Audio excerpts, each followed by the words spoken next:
Model स्कूलचं opening केलेलं आहे, काय भावना? पुणे जिल्ह्याच्या दौंड तालुक्यातील गर्दरेवाडी अतिशय लहान गावामध्ये आपली जिल्हा परिषदची जी शाळा आहे, सर्व ग्रामस्थांनी एकत्रित येत शिक्षक बांधवांच्या सोबत माननीय वारे गुरुजींच्या मार्गदर्शनाखाली ही शाळा 1 महिन्यामध्ये त्याच्यात अतिशय क्रांतिकारी कायापालट करून दाखवला आणि या शाळेचं लोकार्पण नूतनीकरणाचं आज माननीय अध्यक्ष महोदय, माननीय आमदार महोदय आणि महाराष्ट्रातनं अनेक आयडॉल शिक्षक बंधू भगिनींच्या उपस्थितीमध्ये, सर्व ग्रामस्थांच्या उपस्थितीमध्ये संपन्न झालं आहे. त्याला शुभेच्छा देण्याच्यासाठी आलेलो होतो. मला वाटतं की येणाऱ्या काळामध्ये ही जर एक लोक चळवळ उभी राहिली तर लोकसभा, CSR, शासकीय निधी या सर्व विद्यमाने आपल्या स्थानिक स्वराज्य संस्थेच्या शाळेंचं चित्र आपण बदलू शकतो.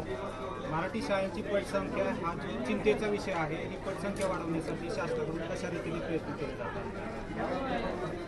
गुणवत्तापूर्ण आनंददायी शिक्षण आणि तुम्हाला येणाऱ्या काळामध्ये अनेक लहान लहान बदल आपल्याला या विभागामध्ये झालेले दिसतील.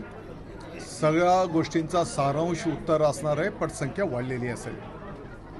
नाशिकमधील सध्या एक प्रकार जो आहे तो समोर आलेला आहे, कॅप्टन खरात नामक. माझी विनंती आहे की आज आपण ज्या शुभ ठिकाणी आहोत तर तुम्ही सांगता त्या विषयाचं इथे उल्लेख पण होता कामा नये. आज इथे येण्याच्या पूर्वी पुण्याला सेल्फ डिफेन्स विद्यार्थिनींना विभागाच्या वतीने स्वतःचं संरक्षण करण्याचं प्रशिक्षणाचाही शुभारंभ करून आलेलो आहे.